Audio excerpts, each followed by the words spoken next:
bonjour à toutes et à tous, ravi de vous retrouver. Merci d'être là pour votre rendez-vous donc Océanos, hebdomadaire glisse et voile. Et cette semaine évidemment, pour ce rendez-vous hebdomadaire, la fin de cette course mythique, la Jacques Vabre. Au sommaire de cette émission, les dernières arrivées de la Transat Jacques Vabre à Fort-de-France en Martinique. Ce dimanche 5 décembre marquera la fin de cette route du café. Nous allons donc également voyager avant cette période de fête avec Vincent Larguin. Dans notre rubrique Tech et Éco, nous irons du côté de Milan avec Joy by Bonomi, une entreprise qui propose des taquets d'amarrage auto-bloquants, un moyen facile d'amarrer les bateaux de plaisance plus rapidement.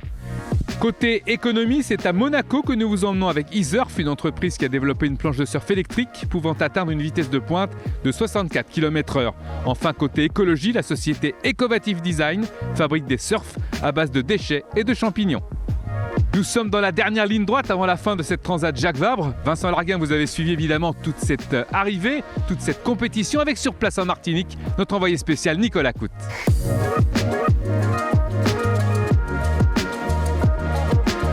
Tout à fait, Denis, pour cette édition spéciale Jacques Vabre, nous repartons à Fort-de-France en Martinique où les deux dernières catégories en lice bataillent toujours pour la Transat Jacques Vabre, les classes 40 et les IMOCA. Et quoi de mieux pour voir cette édition que l'arrivée du dernier vainqueur du Vendée Globe, Yannick Besthaven, qui sur cette course en double naviguait avec Jean-Marie Doris. Les deux hommes sont arrivés après 21 jours de course. On les écoute. C'est une transat difficile parce qu'on a souffert d'un manque de vent. On a fait une route quand même très longue le long de l'Afrique, il n'y avait pas d'alizé. On a pas mal bataillé avec nos amis Prismian et Fortinet. Après ça se joue à un nuage près, là, c'est jeudi je crois, on est resté bloqué sous un nuage, ils sont partis. Bon, voilà, ça se joue toujours à pas grand chose, c'est ça le charme des courses à la voile.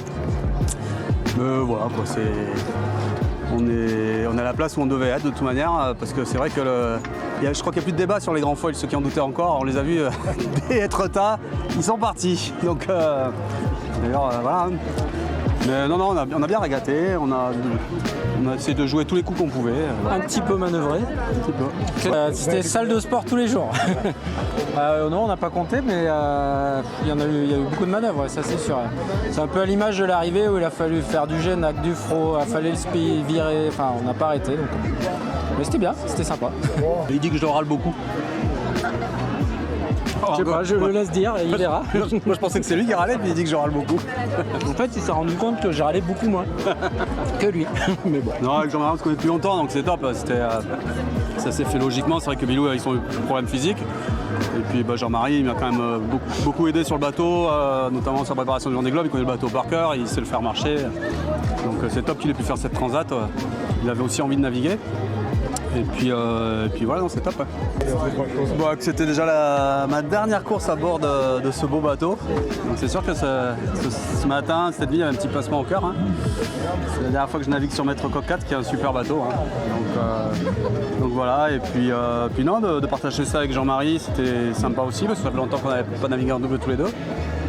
Sur un parcours un peu atypique, on va dire. Donc voilà, le bateau on est nickel, et on n'a rien cassé, il est prêt à repartir. On va repartir demain, c'est bon. Bateau bien préparé. Voilà, Maître Coq, tous les collaborateurs ont suivi à fond la transat. Donc voilà, tout le monde est content et c'est bien. Puis nous on commence depuis longtemps à regarder la suite maintenant. L'avenir avec un nouveau bateau qui va arriver dans pas longtemps. Avec des grands foils. Ouais voilà, un truc qui avance. En vitesse pure, c'est incontestable. Je veux dire, tu regardes les placements des bateaux, plus tu as des grandes ailes, plus tu es devant, ça c'est clair. Non, là où on aurait vraiment pu jouer, et on l'a fait d'ailleurs pendant longtemps, c'est la petite bagarre qu'on a eue avec Joan Carlo, Pédoté et Romain Athanasio, Fortinet et Prismian. Et c'est vrai que là on avait des bateaux de niveau équivalent, et depuis les Canaries on navigue quand même ensemble, hein. Un coup à toi, un coup à moi. Et comme je te dis, un détail de nuage près, un mauvais timing, on est arrivé trop tard sur un nuage. C'est la régate, c'est comme ça quoi, mais on a pris plaisir à courir avec ces bateaux-là. Ouais. C'est bien tiré la bourre. Les dames de la boulangère bio, Amélie Grassi et Marie Rioux, sont également arrivées à Fort-de-France. Les deux skippeuses ont réussi à accrocher la 9e position après 22 jours, 4 heures et 29 minutes de course. Elles accrochent donc un top 10 bien mérité et ne cachent pas leur joie. On les écoute. Un départ d'anthologie. Magnifique, donc là on était déjà super émus, on s'est dit punaise, on vient de prendre le départ, la Transat Jacques Vabre, et on était en tête de la flotte, enfin, c'était magique. Bon, après, la réalité nous a rattrapés. on a pris une pénalité d'entrée de jeu, donc ça nous a pas aidé en début de course. Ça nous a mis un peu dans le dur, quoi. Mais après, on est resté mobilisés. Ce que je retiens de la Transat, c'est que je suis assez fière qu'avec Marie, on ait mis du rythme du début à la fin. Et il y a eu des moments vraiment durs, notamment après le Cap-Vert, où c'était pas des super conditions pour notre bateau. On avait du mal à avancer et on se faisait rattraper. C'était un peu ingrat vu tous les efforts qu'on produisait. Et malgré ça, on est resté soudés et motivés. Et voilà, on a bien travaillé nos positionnements. On s'est placé là où on voulait finalement, à la fin de la course. Et ça nous a permis de faire un super retour les dernières 48 heures. Et du coup, c'est vraiment beaucoup de bonheur que tout ce travail est payé et qu'on ait décroché un top 10 toutes les deux. Merci Marie. Merci à toi. Ouais, c'était super. On est vraiment contente en tout cas d'être dans les 10 avec un super final, une bagarre avec le Galet Boys qu'on a vu une bonne partie de la course. Et puis notre objectif c'était quand même de finir devant Eric Perron et Jean Galfion, ça c'est fait. On n'a rien lâché et puis voilà, on est vraiment content d'être ici en Martinique et c'était une super expérience en tout cas. Je suis vraiment, on se connaissait pas avec Amélie et c'était un pari un peu osé. Et voilà, on s'est régalé du début à la fin et c'était une super expérience et une course magnifique. Et voilà, on est là, on va savourer maintenant un peu, mettre les pieds sur terre et voilà, parce que c'était long, hein, c'était long. Et c'était vraiment trop cool ce petit finish avec nos copains de la Mini 2019 là. On a dû leur faire pousser quelques cheveux blancs parce qu'on allait vite. Et c'était sympa d'avoir du contact à l'arrivée. Nous, ça nous a égayé notre journée. On a vraiment bien profité jusqu'au bout. Et ça. Et le bateau est plutôt en bon état. Le bateau, ça va. On avait tellement envie de rattraper des milles cette nuit qu'on a majestueusement explosé notre grand spi au milieu de la nuit.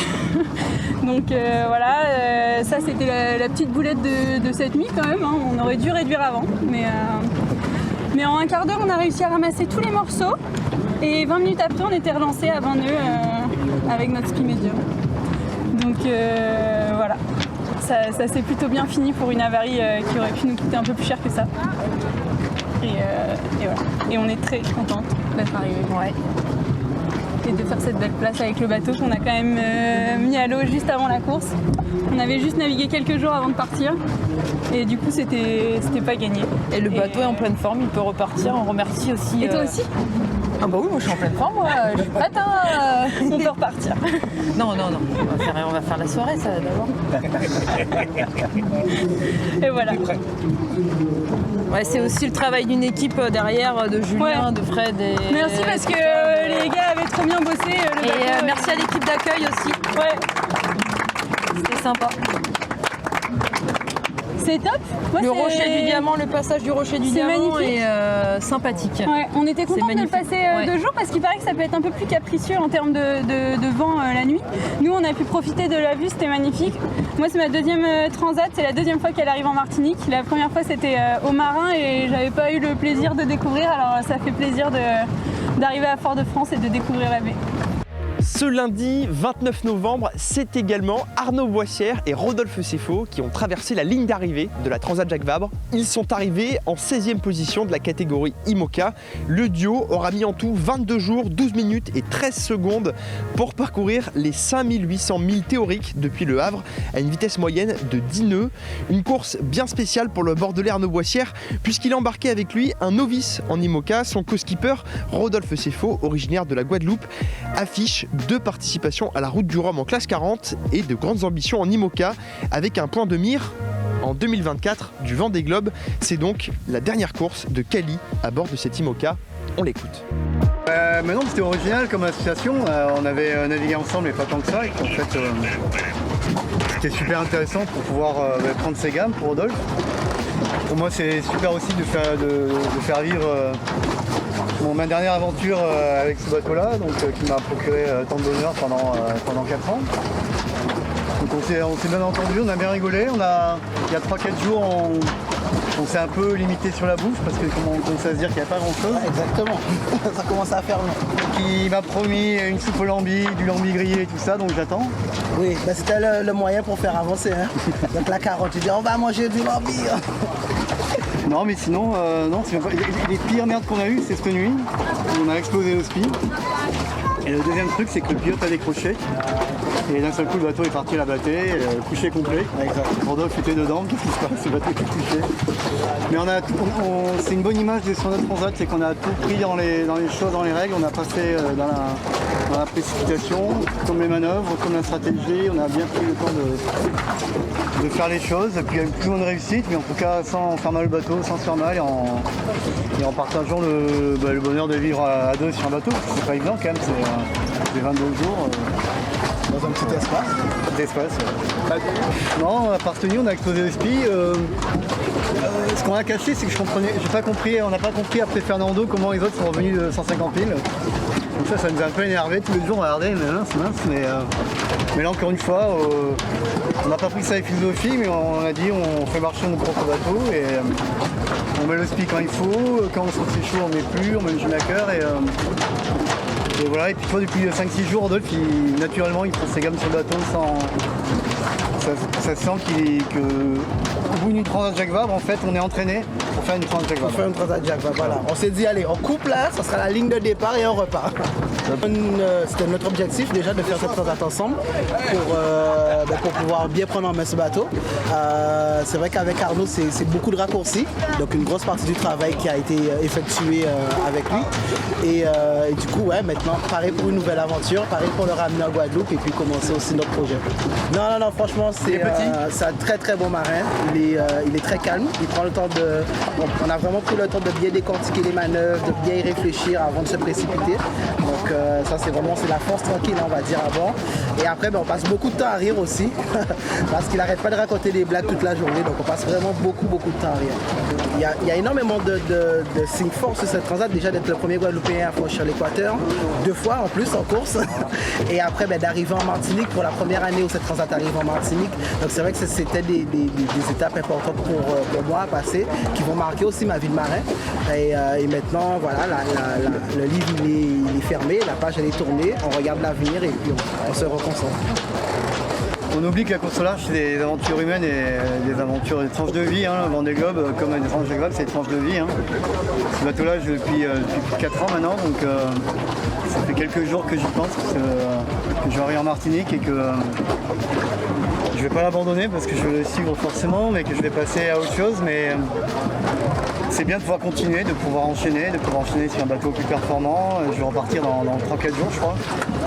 Direct avec mon nouveau bateau, donc c'est génial et voilà, c'est les tranches de vie, donc ce petit bateau là, je l'ai aimé, je l'aime toujours et je l'aimerai toute ma vie. Maintenant, comme dit Rodolphe, on va passer à autre chose, mais ça va être une chouette aventure à vivre, mais je te surveillerai. Le classe 40 Crédit Mutuel a finalement réussi à rallier Fort-de-France, vous allez le voir, non pas sans difficulté, après 22 jours de course. Yann Lipinski et Julien Pulvé sont arrivés à la 14e place du classement de leur catégorie. Une déception pour notre Héno-Aquitain et membre de la team des sociétés Régates Rochelaises, Julien Pulvé. Dans le trio de tête, pendant la majeure partie de cette course du café, lui et son co-skipper ont percuté un ovni, un objet flottant non identifié, à quelques milles de la fin de la course. Avec une quille endommagée au milieu de l'Atlantique, ils n'avaient d'autre choix que de progresser à une petite vitesse vers Fort-de-France en espérant rallier leur destination sans encombre. En vérité, cet objet n'était pas un objet, mais bien un animal et très vraisemblablement une baleine. On les écoute. Ouais, moi je l'ai vécu, c'était très très dur. Je tiens à remercier Julien parce que je pense que j'ai été assez chiant à plein de moments parce que c'était vraiment dur. Et donc il a dû me supporter. Donc voilà, merci Julien de m'avoir supporté, il n'a pas trop craqué. Donc voilà, non, c'était dur, ça a été très compliqué pour nous. Moi dans ma tête ça a été très dur dès le début du golfe de Gascogne, on s'est fait distancer. Et ouais, c'était vraiment très dur à vivre. On a eu le sentiment de ne pas faire les choses comme il fallait et de pas avoir de réussite. Donc voilà, les deux cumulés On s'est retrouvé vite à la traîne. Après, on a essayé de donner plein de choses pour revenir. Des fois, on avait l'impression de revenir un peu, et paf, ça repartait dans l'autre sens. Et puis, là, le seul moment où, le long du Maroc, on a eu vraiment l'impression de faire un joli coup. Finalement, toute la flotte est revenue par le nord. Il nous a doublé par le nord, alors que voilà, la météo disait que c'était pas possible. Mais voilà, la vraie vie, c'est pas les fichiers. Et puis voilà, et puis après on a quand même continué de batailler jusqu'à notre collision qui a pété notre quille, et après on avait un gros frein à main enclenché les dernières petites semaines, et ça c'était très frustrant aussi. Voilà, pas de réussite quoi sur ce coup. C'était une découverte en fait pour toi comme pour moi de heurter quelque chose comme ça en mer, loin de l'arrivée, et d'un seul coup de prendre son mal en patience et de dire là on est un peu au bord de l'autoroute, au ralenti, on va se faire doubler, on le sait. Faut entre guillemets l'accepter, même si on s'est battu pour pas que ce soit le moins le cas possible. Encore ce matin on a déchiré notre spi, on l'a réparé tout de suite pour le renvoyer, pour dire de grappiller les 1000 et espérer arriver à l'heure ici ce soir. Et voilà, moi je mettrais la course sur le signe de la combativité aussi ensemble, parce que effectivement on a manqué plusieurs fois de réussite, ça fait partie du jeu, mais on n'a pas lâché quoi. Et ça pour moi c'est important, enfin, pour nous. Et voilà. Le vainqueur, Redman, Carpentier et Pablo, ils ont été impériaux quoi. Ils avaient pris un peu de retard au début, qu'ils ont su combler, mettre le bon coup de fouet au bon moment. Puis après ils ont une maîtrise de la course, c'est incroyable, ils étaient tout le temps au bon endroit pour contrôler toute la flotte. Donc c'était assez... il y avait rien à faire, hein. Enfin nous... Des bons positionnements, une super vitesse. Voilà, ils allaient vite, ils se plaçaient au bon endroit pour contrôler tout le monde. Donc nous, même si on n'avait pas heurté, on n'aurait pas été capable d'aller les taquiner, hein. Donc un grand bravo à eux. Après il y a eu les Suisses, Simon et Valentin, super, je suis très content pour eux. Ils ont vraiment fait une très très belle course aussi. Puis il y a eu les surprises, là, les plans Verdier. Les plans Verdier quoi. Bon, on a regardé. On les a pas trop vus passer, ils sont passés trop vite, mais... Ouais. Oui, on sait en fait, quand ça a tapé, tout de suite on est sorti pour voir ce qui se passait. On a eu une forte odeur de mammifères marins, on sait que c'est une baleine quoi. Donc voilà, maintenant c'est toujours pareil, une fois que c'est fait, on espère qu'on lui a pas trop fait mal, parce qu'on sait que ça se soigne pas bien une baleine. Ça change pas la donne pour nous, mais c'est vrai qu'au tout début on a réparé notre petit safran qui était relevé parce qu'elle avait tapé dedans. On s'est dit bon allez go, c'est reparti quoi. Et en fait j'ai dit à Yann, mais attends, on va quand même checker la quille, parce que je sentais que ça avait quand même tapé fort. On lui dormait donc. C'était la nuit. Ouais. Moi j'ai vraiment assisté à l'intégralité du choc en fait, et donc j'ai dit on va quand même checker avant. Donc on a mis un coup de lumière et là on s'est dit oula. Une caméra qui regarde tout le bateau, lui il a éclairé avec un projecteur. Et puis moi je disais bah non mais c'est bon, on a réparé le safran, c'est reparti. Et allez on vérifie, il met le coup de projecteur et là je vois l'état de la quille qui était complètement chou-fleur, et j'ai dit ah ouais non, la tuile quoi. Arrête. Donc voilà, ouais, comme je disais, un nouvel exercice pour nous, je crois, pour toi comme pour moi, d'être handicapé en vitesse jusqu'au bout et de quand même tenir la barre quoi. Donc voilà, on est content d'être arrivé. Comme d'habitude dans cette émission Océanos, votre rendez-vous Tech Eco, Vincent Larga.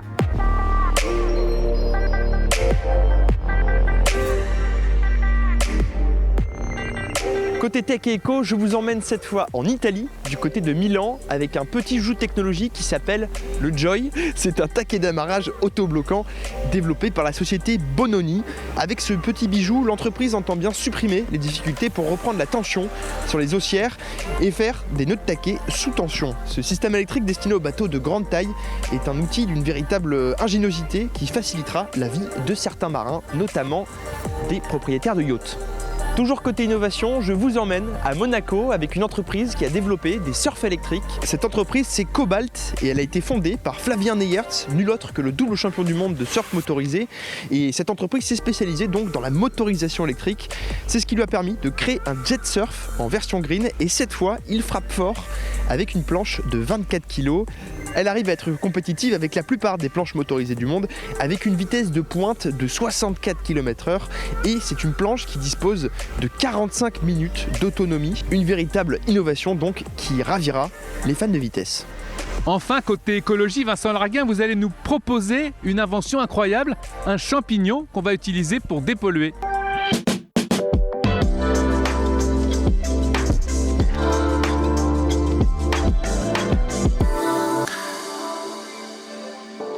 Côté écologie, c'est une entreprise américaine que nous mettons à l'honneur cette fois-ci.